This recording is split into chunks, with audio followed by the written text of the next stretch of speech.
नमस्कार दोस्तों, कैसे हैं आप सब। आप सभी का स्वागत है आपके अपने YouTube चैनल पर। और आज की कहानी शुरू करने से पहले जो भी चैनल पर पहली बार आए हैं या जिसने भी अभी तक चैनल को सब्सक्राइब नहीं किया है तो जल्दी से जाकर चैनल को सब्सक्राइब करें और घंटी का बटन दबाकर ऑल का आइकन जरूर प्रेस कर लें ताकि हमारी कहानियों की नोटिफिकेशन आप तक पहले पहुँचती रहे और आप हमारी कहानियों का आनंद उठाते रहें। तो चलिए शुरू करते हैं आज की एक और बेहतरीन कहानी। सहेली की बेटी के विवाह में शामिल होकर पटना से पुणे लौट रही थी कि रास्ते में बनारस में रहने वाली भाभी चाची की बहू से मिलने का लोभ मन को ललचा गया और मैं स्वयं पर काबू न रख सकी। बचपन की कुछ यादों से वे इतनी जुड़ी थी कि भुलाए नहीं भूल सकती। बिना किसी पूर्व योजना के रास्ते में ही मैं उतर गई। पटना से ही ट्रेन में बैठने के बाद भाभी से मिलने का मन बनाया था। घर का पता तो मुझे मालूम ही था। आखिर जन्म के बाद 19 साल मैंने वहीं गुजारे थे। हमारा संयुक्त परिवार था। पिताजी की नौकरी के कारण बाद में हम दिल्ली आ गए थे। उसके बाद इधर उधर से उनके बारे में सूचना मिलती रहती थी, लेकिन मेरा कभी उनसे मिलना नहीं हुआ। आज 25 साल बाद उसी घर में जाते हुए अजीब सा लग रहा था। इतने सालों में भाभी में बहुत परिवर्तन आ गया होगा। पता नहीं हम एक दूसरे को पहचानेंगे भी या नहीं। यही सोचकर उनसे मिलने की उत्सुकता बढ़ती जा रही थी। अचानक पहुंचकर मैं उनको हैरान कर देना चाहती थी। स्टेशन से जब ऑटो लेकर घर की ओर चली तो बनारस का पूरा नक्शा ही बदला हुआ था। जिसकी सड़कें उस जमाने में सूनी रहती थी, उनमें पैदल चलना तो संभव ही नहीं था। बड़ी बड़ी अट्टालिकाओं से शहर पटा पड़ा था। पहले जहां कारों की संख्या सीमित दिखाई पड़ती थी, अब उनकी संख्या अनगिनत हो गई थी। घर को पहुंचने में दिक्कत हुई। आसपास की खाली जमीन पर अस्पताल और मालों ने कब्जा कर लिया था। आखिर घूमते घुमाते घर पहुंची गई। घर के बाहर के नक्शे में कोई परिवर्तन नहीं था, इसीलिए तुरंत पहचान गई आगे क्या होगा। इसकी अनुभूति से ही धड़कनें तेज होने लगी। डोरबेल बजाई, दरवाज़ा खुला, सामने भाभी खड़ी थी। बालों में बहुत सफ़ेदी आ गई थी, लेकिन मुझे पहचानने में दिक्कत नहीं हुई। उनको देखकर मेरे चेहरे पर मुस्कान तैर गई, लेकिन उनकी प्रतिक्रिया से लग रहा था कि भाभी मुझे पहचानने की असफल कोशिश कर रही थी। उन्हें अधिक समय दुविधा की स्थिति में न रखकर मैंने ही कहा, भाभी मैं गीता। थोड़ी देर वे सोच में पड़ गई, फिर खुशी से बोली, अरे दीदी आप अचानक कैसे? खबर क्यों नहीं दी कि मैं स्टेशन लेने आ जाती? कितने सालों बाद मिले हैं। उन्होंने मुझे सीने से लगा लिया और हाथ पकड़कर अंदर ले गई। अंदर का नक्शा पूरी तरह से बदला हुआ था। चाचा चाची तो कब के स्वर्ग सिधार गए। दो नंदे थी, उनका विवाह हो चुका था। भाभी की बेटी की भी शादी हो चुकी थी। एक बेटा था जो ऑफिस गया हुआ था। मेरे बैठते ही भाभी चाय बनाकर ले आई। चाय पीते पीते मैंने उनको भरपूर नज़रों से देखा। मक्खन की तरह गोरा चेहरा अपनी चिकनाई खोकर पाषाण सा कठोर और भावहीन हो गया था। पथराई आंखें, जैसे उनकी चमक को ग्रहण लग गया था। सलवटे पड़ी हुई सूती साड़ी, कुल मिलाकर उनकी स्थिति उस समय से बिल्कुल विपरीत थी जब वह इस घर में ब्याह कर आई थी। मैं उन्हें देखने में इतनी खो गई कि उनकी प्रतिक्रिया क्या होगी इसका ध्यान ही नहीं रहा। उनकी आवाज़ से चौंकी, दीदी किस सोच में पड़ गई? पहले मुझे देखा नहीं क्या? नहा धोकर थोड़ा आराम कर लीजिए ताकि रास्ते की थकान उतर जाए, फिर जी भरकर बातें करेंगे। चाय खत्म हो गई थी। मैं चौंक कर उठी और कपड़े निकालकर बाथरूम में घुस गई। शादी और सफ़र की थकान से सच में बदन बिल्कुल निढाल हो गया था। लेट तो गई, लेकिन आंखों में नींद के स्थान पर 25 साल पुराने अतीत के पन्ने एकाक आंखों के सामने तैरने लगे। मेरे चचेरे भाई का विवाह इन्हीं भाभी से हुआ था। चाचा की पहली पत्नी से मेरा इकलौता भाई हुआ था। वह अन्य दोनों सौतेली बहनों से भिन्न था। तीनों के स्वभाव में जमीन आसमान का अंतर था, लेकिन फिर भी वह बहनों से बहुत अधिक स्नेह करता था। लेकिन सौतेली बहनें उससे हमेशा सौतेला व्यवहार ही करती थी। उनकी माँ के गुण उनमें फूट फूट कर भरे थे। मेरी सौतेली चाची बहुत कर्कश स्वभाव की महिला थी, इसलिए उन्होंने कभी भाई को बेटे का दर्जा नहीं दिया। उस जमाने में अधिकतर लड़के अपने पिता का व्यवसाय ही संभालते थे। हमारा भाई मनमोहक व्यक्तित्व का स्वामी था। दूसरा, उसने चाचा का व्यवसाय भी संभाल लिया था। इसीलिए भाभी के परिवार से विवाह का प्रस्ताव आया तो चाचा ने मना नहीं किया। उन दिनों घर के पुरुष ही लड़कियां देखने जाते थे, इसीलिए भाई के साथ चाचा और मेरे बाबूजी लड़की देखने गए। उनको सब ठीक लगा और भाई ने भी चेहरे के हाव भाव से हाँ की मुहर लगा दी थी। वे रिश्ता पक्का करके फल मिठाई और उपहार से लदे घर लौटे थे तो हमारी खुशी का ठिकाना नहीं रहा था। भाई जब हमसे मिलने आया तो बहुत शर्मा रहा था। हमारे पूछने पर कि भाभी कैसी है तो उसने कहा बहुत सुंदर है। इतना कहकर वह शर्मा गया। चेहरे की लालिमा खुशी जाहिर कर रही थी। देखते ही देखते विवाह का दिन भी नज़दीक आ गया। उन दिनों औरतें बारात में नहीं जाया करती थी। हम बेसब्री से भाभी के घर आने की प्रतीक्षा करने लगे। आखिर इंतजार की घड़ियां भी समाप्त हो गई और लंबा सा घूंघट ताने भाभी भाई के पीछे पीछे आ गई। चाची ने उन्हें औरतों के झुंड के बीचों बीच बिठा दिया। मुंह दिखाई की रस्म अदायगी शुरू हो गई। पहली बार जब हमने उनका घूंघट उठाया तो उनका चेहरा अद्भुत सौंदर्य से दमक रहा था। मक्खन सा सफ़ेद रंग, बेदाग लावण्यपूर्ण चेहरा, आंखों में हजार सपने लिए बड़ी बड़ी आंखें, चौड़ा माथा, काले घने बालों का बड़ा सा जूड़ा। भाभी का चेहरा दमक रहा था। कुल मिलाकर वह किसी अप्सरा से कम नहीं लग रही थी। सभी औरतें आपस में उनकी सुंदरता की चर्चा करने लगी। भाई विजय मुस्कान के साथ इधर उधर घूम रहा था। इससे पहले कभी हमने अपने भाई को इतना खुश नहीं देखा। बचपन से उसने सुतेली माँ का दंश ही झेला था। दिल को सुकून मिला। माँ तो जन्म देते ही दुनिया से विदा हो गई थी। चलो पत्नी का सुख तो मिलेगा। विवाह के समय भाभी मात्र 16 वर्ष की थी, मेरी ही हम उम्र। चाची को उनका रूप, फूटी आंख नहीं सुहाया, क्योंकि अपनी बदसूरती को लेकर वह हमेशा तिरस्कृत होती थी। उखड़ी उखड़ी सी रहती थी। अपना क्रोध जब तब भाभी के क्रियाकलापों पर निकाल देती। कभी कोई भाभी की प्रशंसा करता तो बोलती, रूप के साथ थोड़े गुण भी होने चाहिए, किसी काम के योग्य नहीं है।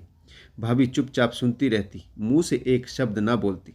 दोनों सौतेली बहनें भी कटास करने से नहीं चूकती। बेचारी भाभी चुपचाप सुन लेती, लेकिन उसकी भरपाई भाई से हो जाती। हम मूक दर्शक बने, सब देखते रहते।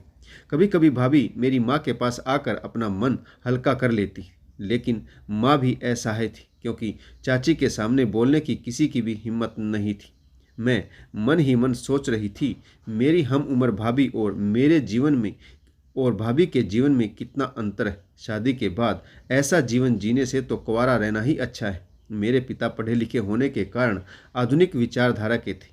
इतनी कम उम्र में मैं अपने विवाह की कल्पना भी नहीं कर सकती थी। भाभी के पिता के लिए लगता है उनके रूप की सुरक्षा करना कठिन हो गया था, जो बेटी का विवाह करके अपने कर्तव्यों से उन्होंने जल्दी ही छुटकारा पा लिया।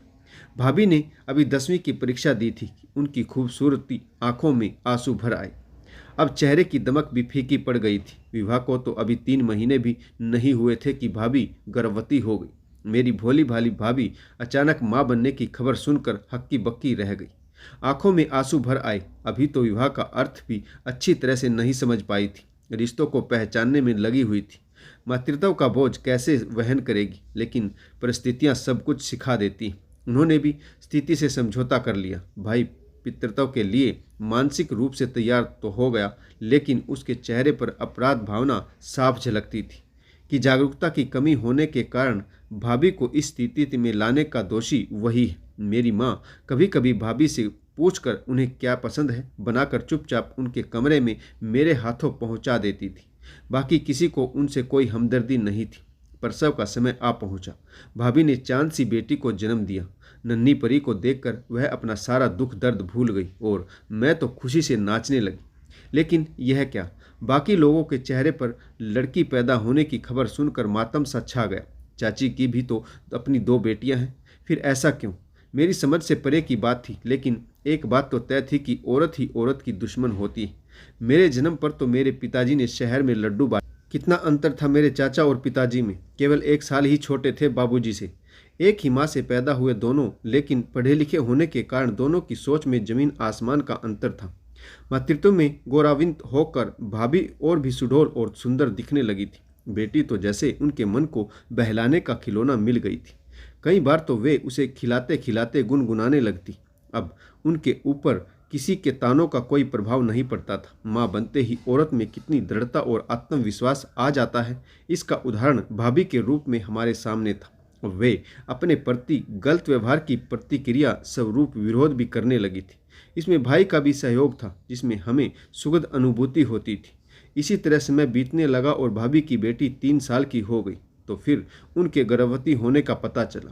इस बार भाभी की प्रतिक्रिया पिछली बार से एकदम विपरीत थी। परिस्थितियों ने और समय ने उनको काफ़ी परिपक्व बना दिया था। गर्भ को 7 महीने बीत गए थे और अचानक हृदय विदारक सूचना मिली कि भाई का घर लौटते समय सड़क दुर्घटना में स्वर्गवास हो गया।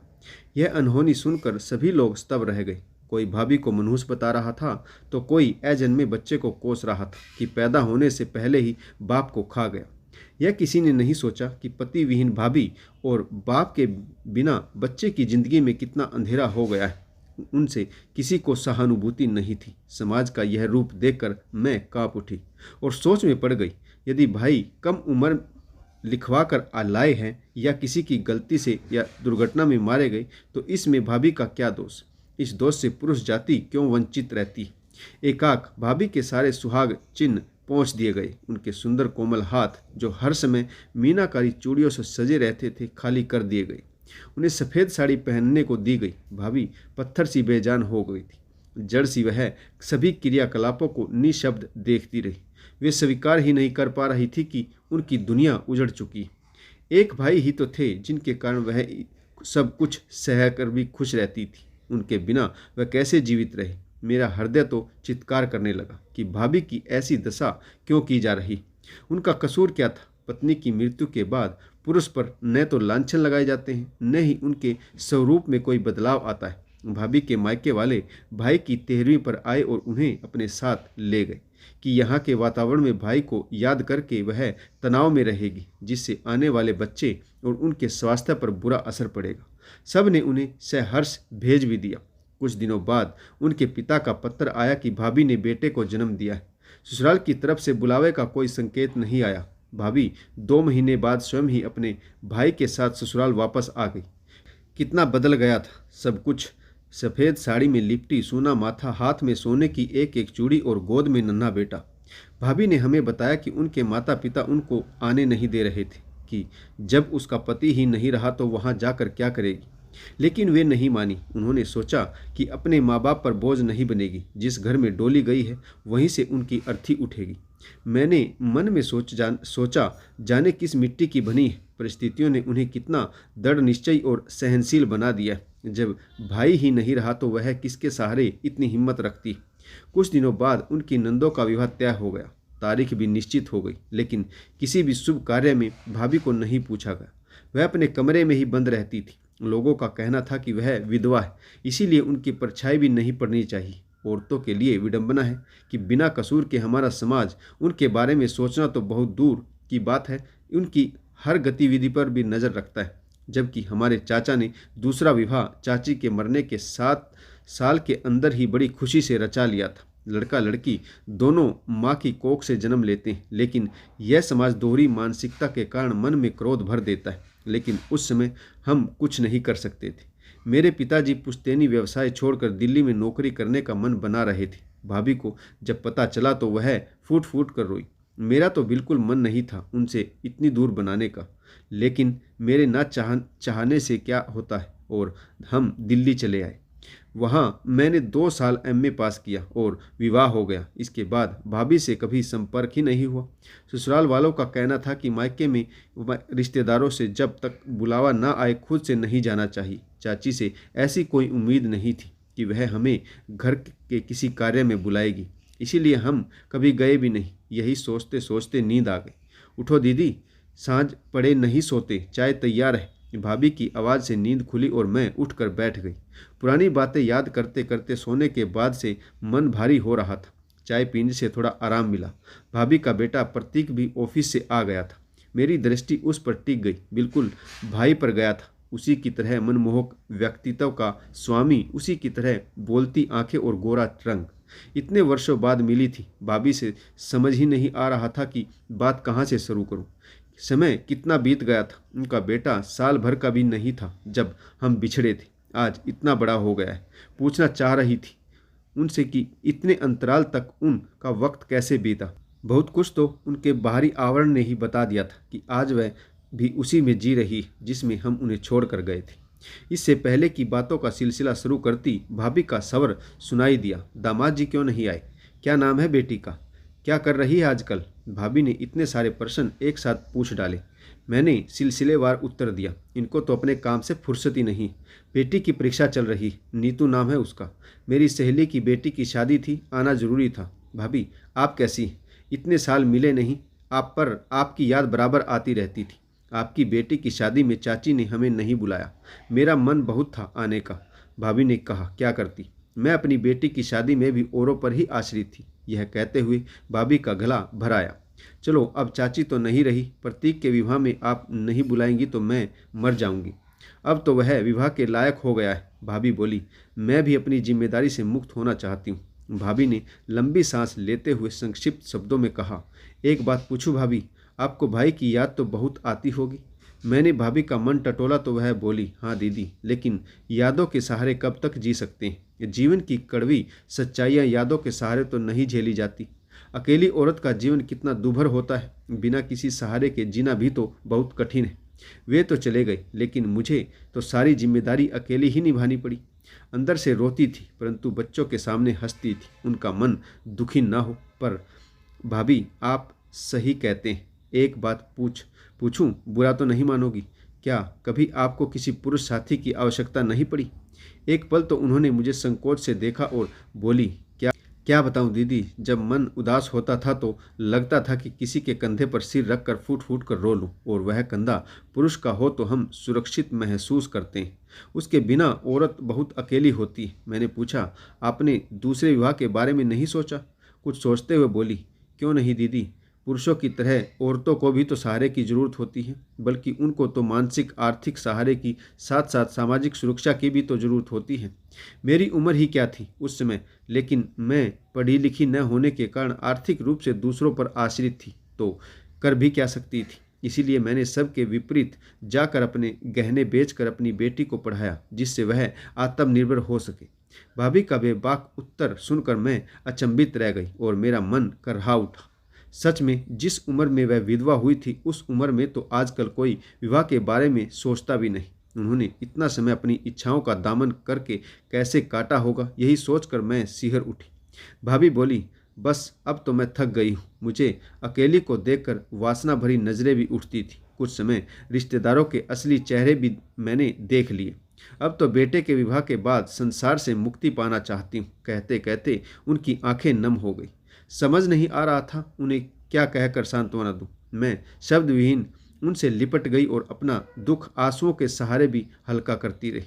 ऐसा लगा कि बरसों बाद किसी ने आंसुओं का बांध तोड़ दिया और भाभी को एक कंधे का सहारा मिल गया, जिस पर सिर रखकर वह निबार्द गति से रो सकती थी। अगले दिन मुझे लौटना था। भाभी से जल्दी ही मिलने का कहकर मैं भारी मन से ट्रेन में बैठ गई।